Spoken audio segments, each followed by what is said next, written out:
माणसाचं शरीर बळकट करण्यासाठी योग हा सर्वोत्तम मार्ग आहे. सध्याच्या बदलत्या जीवनशैलीमुळे अनेक व्याधींमुळे माणूस त्रस्त आहे.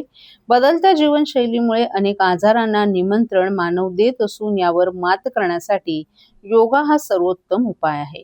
21 जून हा जागतिक योग दिवस म्हणून साजरा करण्यात येत असतो. ठाण्यातील कळवा परिसरातील पारसिक नगर येथे नगरसेवक अभिजित पवार यांच्या माध्यमातून नागरिकांसोबत योग दिवस साजरा करण्यात आला. यावेळी कळवा पारसिक नगर येथील नागरिकांनी उत्स्फूर्त असा प्रतिसाद दिला. या योग शिबिरात नागरिकांना विविध योगासनाचे धडे देण्यात आले. प्रत्येक योगासनाचं शरीरासाठी असणारे फायदे देखील नागरिकांना यावेळी पटवून देण्यात आले.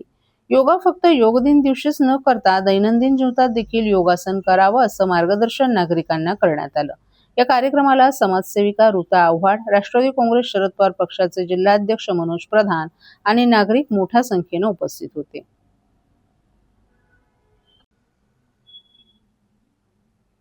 ठाण्यात 12वा आंतरराष्ट्रीय योग दिन उत्साहात साजरा.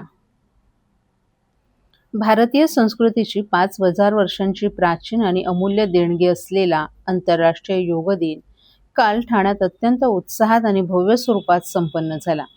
महाराष्ट्र शासन आणि भारत सरकारच्या आयुष मंत्रालयाच्या निर्देशानुसार आयोजित करण्यात आलेल्या या 12व्या आंतरराष्ट्रीय योग दिनानिमित्त ठाणेकरांनी आरोग्याचा नवा संकल्प सोडत मोठ्या संख्येने उपस्थिती दर्शवली.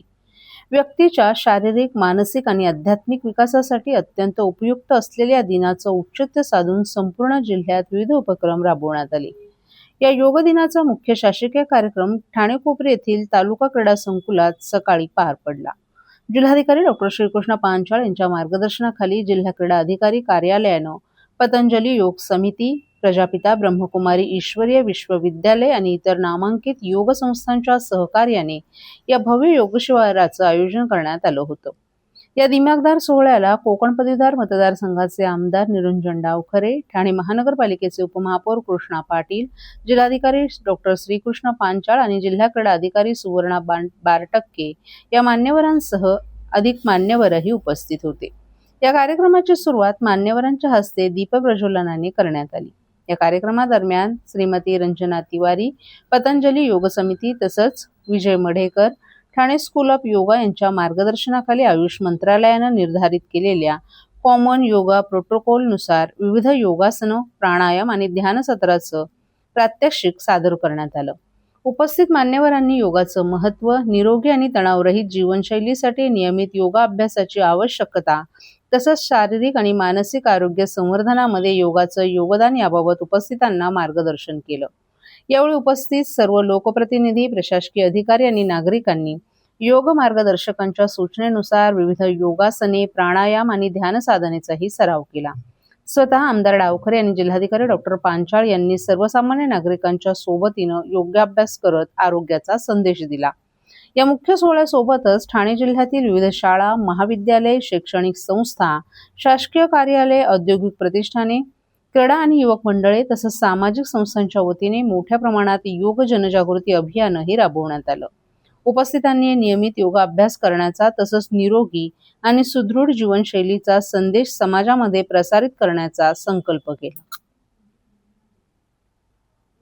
सर्व नागरिकांना आवाहन करण्यात येत आहे की सध्या डासांमार्फत पसरणाऱ्या डेंग्यू या आजाराचा प्रसार रोखण्यासाठी प्रत्येकाने पुढील प्रमाणे कार्यवाही करावी. डेंग्यू आजार एडिस इजिप्ती हा डास चावल्याने होतो. या डासांची पैदास साचलेल्या किंवा साचवलेल्या स्वच्छ पाण्यामध्ये होते. 8 दिवसांपेक्षा जास्त दिवस पाणी उघडे व साचून राहिल्यास त्यात डास अंडी घालतात. अंड्यांच्या अळ्या तयार होऊन पुढे डास तयार होतात. यासाठी आपल्या घरातील पाणी साठे उदाहरणार्थ बॅरल्स, पिंपे, टाक्या, हौद, रांजणे इत्यादी दर आठवड्याला रिकामे करून घासून पुसून कोरडे करून पुन्हा भरावे. 1 दिवस कोरडा दिवस म्हणून पाळावा.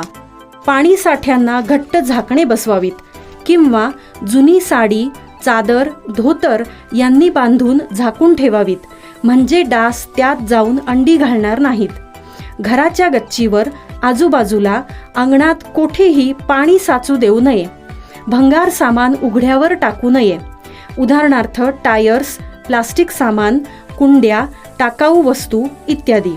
अशा सामानात पावसाचे पाणी साठून त्यात डेंग्यूच्या डासांची पैदास होते. घरातील कूलर्स, फ्रीजच्या पाठीमागील ट्रे हे देखील वेळोवेळी कोरडे करावेत. लक्षात ठेवा, नुसत्या फवारणीने डास घनता कमी होत नाही, तर त्यासाठी डास पैदास ठिकाणे नष्ट करणे ही आपल्या सर्वांची जबाबदारी आहे. कोणताही ताप अंगावर न काढता जवळच्या शासकीय रुग्णालयात मोफत औषधोपचार घ्या. अशा प्रकारे नागरिकांनी सहकार्य केल्यास डेंग्यूचा प्रसार रोखणे सहज शक्य आहे.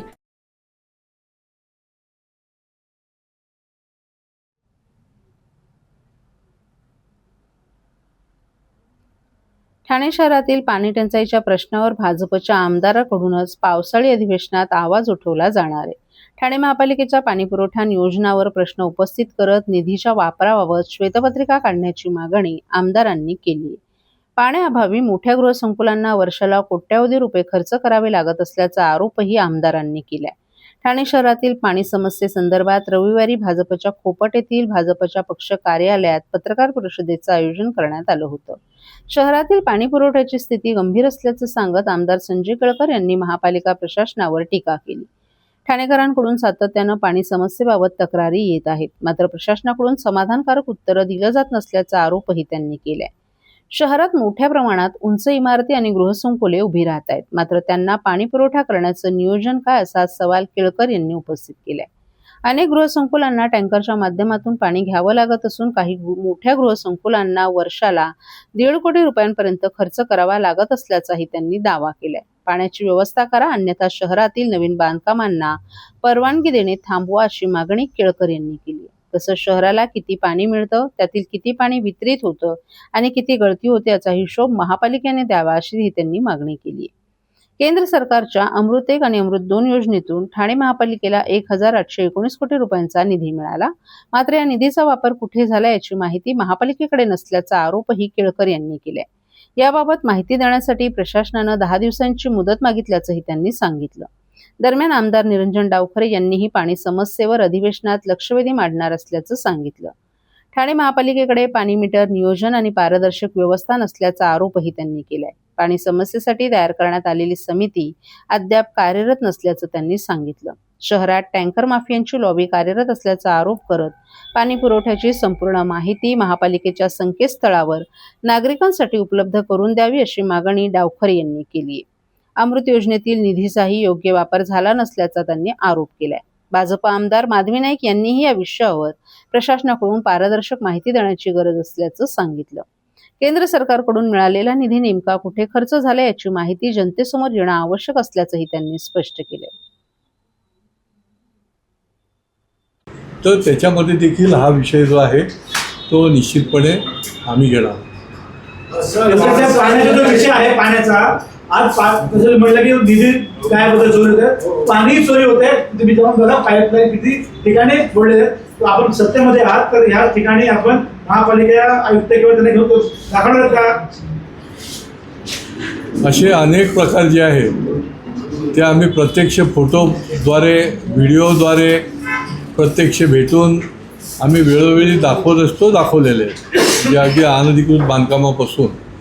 परंतु संवेदनशीलताच नसेल आणि दाढी कातडी असेल आणि अशा पद्धतीने जर मस्ती असेल, मी याला मस्तीच म्हणेन की तुम्ही किती लाख लोकांना वेठीस धरताय.